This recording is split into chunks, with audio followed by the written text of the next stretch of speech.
Hey guys, it's Jeff Farina with Pocketnow, and if you watched our initial unboxing video, you saw that we kind of went into some brief detail about the hardware of the Samsung Wave. However, on this video, we're actually going to go into some detail, kind of show you the different ports on the sides, and show you the screen itself, do some outdoor tests, and just talk about some of the other features that the hardware offers. Let's get going.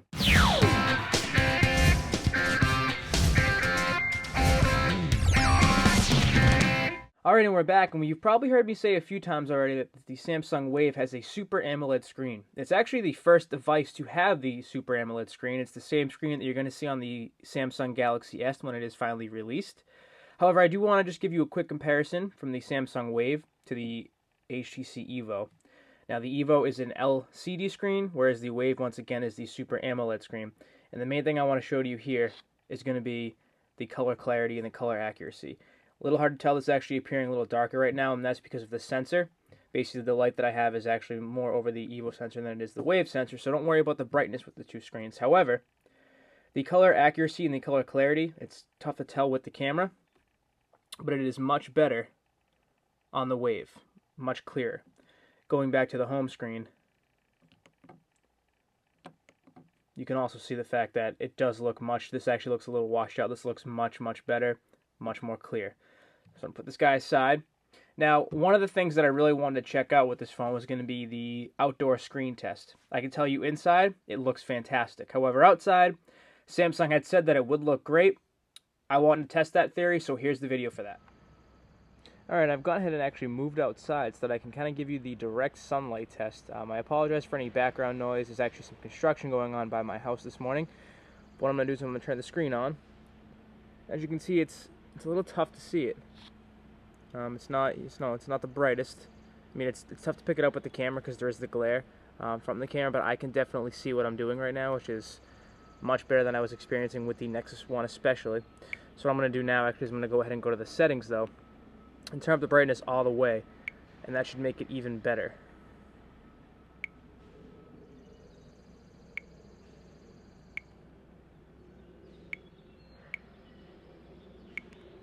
So what that's done is it's made it even better, and once again the camera is picking up the glare. If I bring this a little closer, you can still definitely see it, and this isn't direct sunlight right now.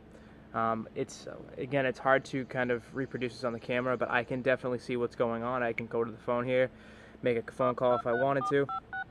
I can see everything perfectly. This is much better than my Nexus 1. It's about the same as the Evo in terms of the LCD screen. I think the brightness with this phone really helps. It kind of shines through the glare, so it's not really an issue for me. I wish it was just a little bit easier for me to show this on the camera. Unfortunately, it's not, but I believe it does pass the test. Samsung's claim does hold true to its word.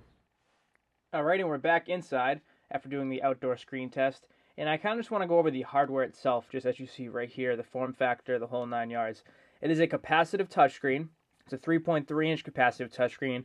As you've heard me say before, it's a little narrow. However, I do feel that the screen is very accurate, the on-screen keyboard works great, so on and so forth. Now, on picking up the phone, on the left side here, we're going to have the volume buttons, the volume up and down. Going over to the bottom, we're going to have the microphone port. Moving to the right, we're going to have the camera button. This will bring up the camera application as well as take pictures, which is very nice. You don't have to use the on-screen click to actually take a picture. That goes a long way, in my opinion. Then you also have your lock button here that will actually lock the screen, which is actually a nice spot when you're just holding the phone. You just tap the button here. Moving to the top of the phone, I'll flip this over. First off, we have speaker, more or less. The speaker itself is where the sound's going to come from, the music. I think it's great placement. Phones with the speaker on the back really don't project that well, in my opinion, because it's playing away from you, whereas this guy will play facing you or just a little bit closer to you, more or less. We have a 3.5-inch headphone jack, so you can plug in any standard headphones as well as headphones that come in the box. Now, these headphones that come with the phone have a antenna for the FM radio application built right in. Moving on to your charging port and your connection port, it is a micro USB. As you can see here, it's a door. There's the USB logo. The door slides open, and there's your micro USB. The front of the phone itself has a send button, the end button, and then as well as your menu button. This will bring up the menu of all the different apps that you have. As you see here, you're going to have an earpiece with various sensors. Flipping over to the back, we have the 5-megapixel camera with the power LED flash. Takes fairly good pictures, especially in low light. Now, this is a brushed metal battery door. So we're going to go ahead and pop this off. There's a little switch you just press there. And there's the battery. Once again, I said before, this is a 1500 milliamp hour battery. Pulling that right off, you're going to have a port for your micro SD card, up to 32 gigs.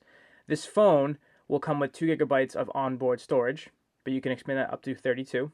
Actually, technically 34. And then you have your SIM card slot as well. From a form factor standpoint, I have to say that this phone feels fantastic in the hand. Picking it right up, it's thin. It's not very wide, which is nice. Going back to that lock button on the side here, it's very good placement. When I'm done with a phone call, I can literally just press the button and put it right back into my pocket in one swipe. And also having that speaker right there is great for me. I listen to a lot of podcasts, and being able to actually hear the music now and hear the people's voices goes a long way for me. So once again, this is the Samsung Wave. If you like this video, give us a thumbs up. Make sure you subscribe for more videos on the Samsung Wave and many more devices to come. And also, if this device interests you, you can actually pick it up at clove.co.uk for around $400. Thanks, everybody.